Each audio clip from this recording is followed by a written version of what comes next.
আওয়ামী লীগ কিন্তু ঠিক আওয়ামী লীগের মতনই ধীরে ধীরে গড়ে উঠেছে। 8ই আগস্ট এক অবিশ্বাস্য ঘটনা ঘটে গেছে নয়াদিল্লির মাটিতে। পলাতক স্বৈরাচার হাসিনার সাথে ব্যাংক ডাকাত লুটেরা এস আলমের বৈঠক হয়েছে এদিন। এই এস আলম হল সেই ব্যবসায়ী যাকে হাসিনা বাংলাদেশকে লুটপাটের ব্যাংক চেক দিয়ে রেখেছিল।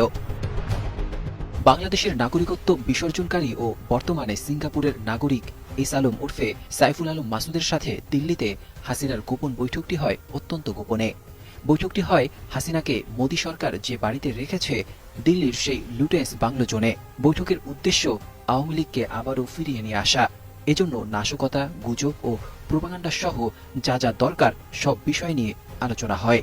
এ সময় হাসিনার অনুরোধে এস আলম ২৫০০ কোটি টাকা হস্তান্তর করেন এবং আরও ২০০০ কোটি টাকা নভেম্বরে দেওয়ার আশ্বাস দেন। জানা যায় এই টাকা দিয়ে আওয়ামী লীগের গুজব সেল সিআরআই অ্যাক্টিভ করা হবে এবং আওয়ামী অ্যাক্টিভিস্টদের সক্রিয় করে সামাজিক যোগাযোগ মাধ্যম সহ অনলাইন দুনিয়ায় গুজব ও প্রোপাগান্ডা ছড়িয়ে দেশকে অস্থিতিশীল করা হবে।